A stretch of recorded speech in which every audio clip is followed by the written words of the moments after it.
Hey guys, welcome back to episode 3 of Katawa Shoujo.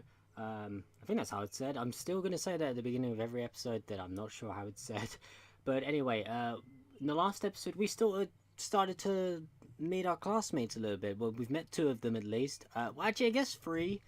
Because there was that really shy girl. She seemed shy at least. But I don't know if we learned a name. If we did learn a name, I really don't remember it. Because that was recorded at like 2 in the morning, and I've slept, and now I'm recording again at like 9 o'clock at night, so it's gone out of my head. But you know, I'm sorry about that. But anyway, I remember now that we are going to see the nurse, so let's do that. I walk in hoping that this really will be a quick visit, like the teacher said. On a white door on the left is a green cross with the text "Head Nurse" and a nameplate. Ooh, that's quite quiet. Hang on, I'm gonna see if I can just little bit make that. And the music's gone as well. Maybe there is no music for this. A voice from the inside responds to my knock almost immediately, but I can't quite make it out. It sounded a bit like an invitation to open the door, so I invite myself further in. The room is not large, and it smells strange. A friendly-looking man turns around on his office chair to face me as I enter. His desk is neat and tidy, but the bin under the table is overflowing with used medical utensils, and there are at least a dozen coffee cup rings lingering on the desk. Someone likes his coffee. Oh, okay, music's back now. Smiling man. Hello there, what can I do for you today? So, I'm guessing this is the head nurse then. Not what I was expecting. He is young looking and sort of rugged, but the dimples in his cheeks wash that impression away when he smiles. Are you the nurse? He smiles like a person who has heard this same question hundreds of times. Why, yes I am. It says so on the door, no? You can call me by my name or just the nurse, like everyone else. Of course, I shake off my confusion, realizing I should probably grab his extended hand. His handshake is rather firm and friendly. Right, I'm the new student, and my homeroom teacher told me to come and meet you. My name is Hisao Nakai. His eyes light up with revelation and he snaps his fingers. Oh, you're that Nakai. I was just reading your file in the morning. Some kind of chronic arrhythmia. Still not sure if that is the word, but I'm going with it. And related congenital heart muscle deficiency, right? He gestures for me to sit down in a vacant armchair in front of his desk. Yes. Well, I skipped a word there. I read it in my head, not out loud. Good. Well, you've probably been briefed about the school enough, so I'll just go over this quickly. We have all kinds of facilities available, mostly physical therapy and such. There's always someone from my staff around even at night, so never hesitate to call us if there's a problem. It's quite reassuring, actually. The famous 24-hour nursing staff. Wow, this is like a hospital. Well, not exactly. For instance, we don't do brain surgery here. His joke feels so out of place that I'm left thinking why he even said it. Yeah. Just that it's really weird to have so many medical people at a school. You'll get used to it. I'm not so sure of that myself, but I don't let the nurse know it. Now, let me just find your file again. While he searches for something from his computer and shuffles stacks of papers around, I let my gaze wander around the room. It's the epitome of generic, I'd like to say. beige walls and ceiling, dark grey laminate flooring, and all the equipment you'd expect from a school nurse's office. Even the ridiculous educational posters are hanging on all 4 walls, reminding me to eat properly 3 times a day and from all the food groups. Smiling, the nurse draws a thick file from a stack of similarly thick files and opens it. So you already have medication for the arrhythmia. Just remember to take your pills every morning and evening, or it won't be much help. Apart from that, do you do any sports? Rash stuff like, I don't know, boxing? He grins at his own joke, but I don't. Well, I played football. Sorry, I'm gonna keep doing that every time I come to up, but football occasionally with some classmates. Oh.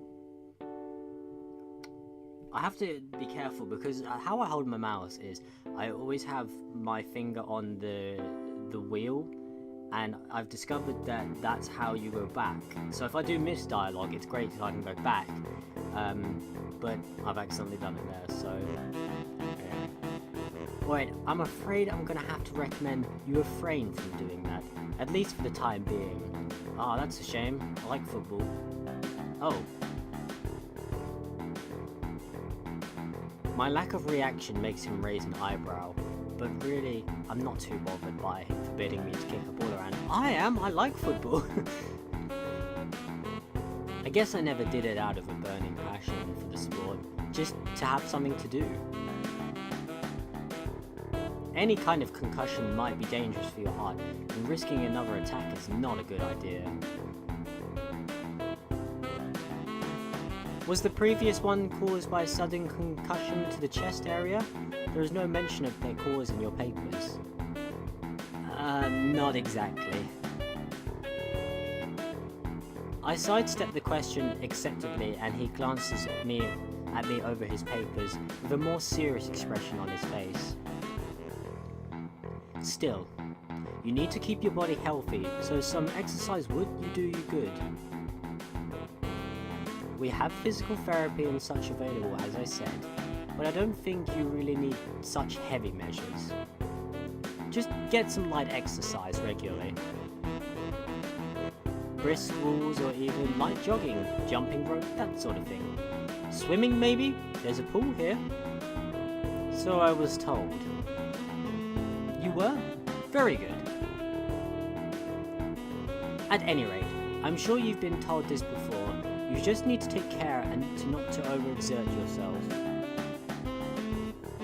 He wanks his finger to emphasize God, I'm messing up words. To emphasize the point. No need really. I've heard this 1,000 times already. Absolutely no unnecessary risks. Take care of yourself. Okay. He goes over my papers one more time and sets them on the desk, obviously content. Good, that's it then. Come meet me if you ever need something. I'm ushered out before I even realize it. A quick visit indeed. I end up standing in front of the main building and the auxiliary building, although to my eyes they still look one and the same. It's the first real look I get at the other students, so I watch people coming out of the school, going towards the gate, or the dorms. Everyone seems to know where they are going. And I still keep thinking that most of them don't look too special for being students at a special school. Then again, neither do I. Does that make me one of them? One of us? Go somewhere to prevent me from getting lost. It's around dinner time, but I feel tired instead of hungry. The weariness in me only grows as I trudge towards the dorms, sit a little way apart from the main building complex. Man, it's like a park. Man, it feels a bit like a park. There is a garden of sorts. That's a garden. Are you kidding me? That's a park. There is a garden of sorts between the school dorms. Shrubbery, flowers, and that overbearing smell of fresh cut grass that fills the atmosphere. It dawns on my tired mind that the smell feels novel, because I haven't been outside alone for so long. The dorm building is big and made of red brick. Like the others, it feels way too pompous for what it is, so I push forward going inside. It takes more time than necessary to fish out the key I was given from my pocket. Room 119. Despite the ornate exterior, the inside of the dorm is fairly new, functional, and boring. Just like in the main building, the halls and doors are wide to accommodate wheelchairs. The same goes for the elevators at the ends of the hallways. I poke my head around the corner of the common room door. Inside, a few students are watching the television. One nods and gives a quick hello before turning back to the TV. Seems that only the girls around here are sociable. I suppose that's perfectly fine with me. I climb the stairs to the upper floor. Here, small corridors branch off from the main hallway. Each of these minor halls seem to have a toilet and a shower, as well as 4 rooms. About halfway down the hall, I spy room 119. The nameplates of the rooms adjacent to mine are blank. I guess there are just 2 of us here. Light shines from below the door of room 117, so I knock lightly. Hello? Is anyone home? From inside, I hear a few movements, then the clicking of way more locks than I thought these doors had. After a moment, the door squeaks open. A bespectacled boy is standing in the doorway. He is looking at me very intently through his extremely thick eyeglasses. Who is it? Blind? No, at least not completely. Why would he have eyeglasses if he was? That's true. He leans closer to me until our noses are almost touching. His breath stinks of garlic. Hisao Nakai. I'm moving into the next room. I thought I should introduce my... His face suddenly brightens in realization, and he stands back upright, thrusting his hand out in a smiling greeting almost straight to my diaphragm. Oh, what's up, dude? The name's Kenji. This is Kenji. Okay, that one's easy. I'll remember that one. Ah, hi. I take Kenji's sweaty hand and shake it, still a little rattled by the sudden change of attitude and welcome. There were some suspicious looking people going in and out of your room earlier. It was probably my parents. Your parents? You sure? Because they could have been some other people too. You can't judge a book by its cover. His out-of-place proverb is left hanging between us awkwardly as I try to think of some way to respond. I'd say the chances are high enough. He shudders and makes some exaggerated hand gestures. You're a brave man, Hisao. Me? I don't think I could trust the chances. The only one I trust is myself. Does that mean I shouldn't get to know you either? He thinks about this for a while. A wise decision. Damn, you were smarter than you look. Probably. What do you look like? I hope not smart. He squints his eyes and leans closer again, but I lean backwards to dodge it. Never mind, it doesn't matter. With that, he turns, fumbles around for a moment in search of the door handle, and shuts the door behind him. I slide the key into the lock of the door marked 119. Bleak beige walls, white linen, a desk made of some type of light wood, ugly curtains. It's no one's room, impersonal, like my hospital room was. My bags are sitting at the foot of my bed, looking a lot emptier than they did this morning.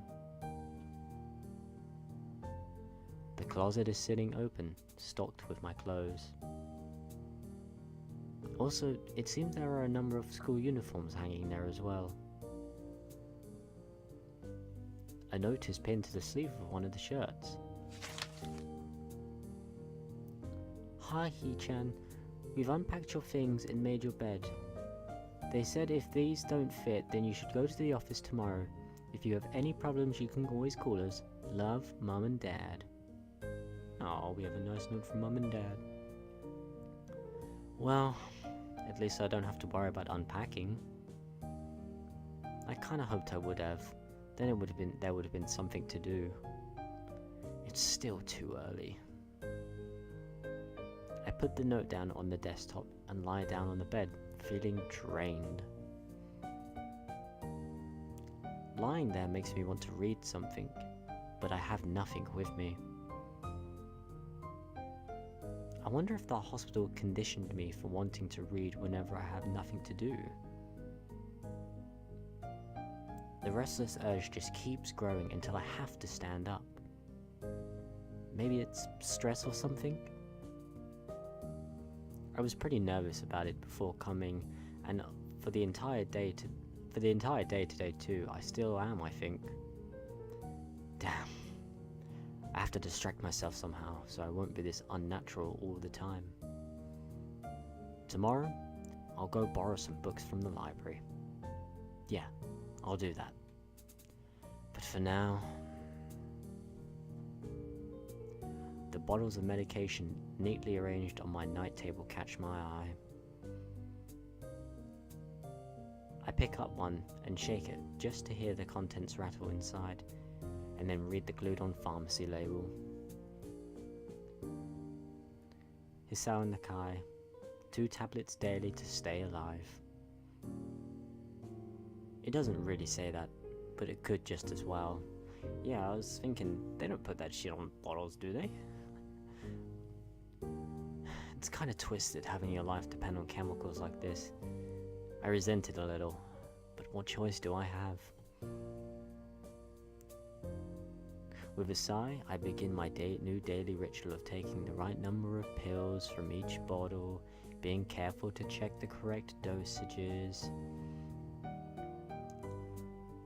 I lie down again, feeling hollow and uncertain, and after that, I keep staring at the blank, unfamiliar ceiling for a long time.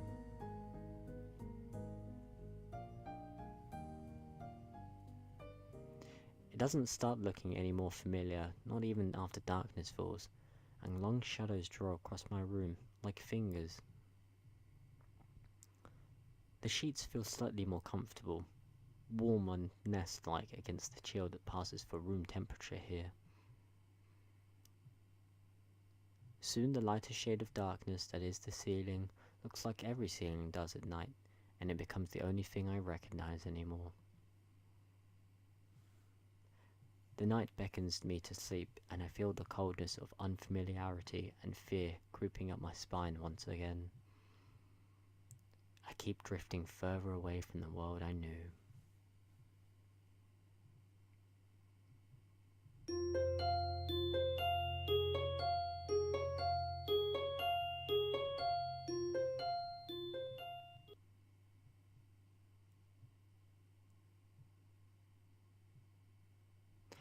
Okay guys, we're gonna call the episode there. It's a lot shorter than the last episode, I know that, but I have a feeling that this is gonna be our first proper day at school, and I think that'd be a great episode to start off with for the next one.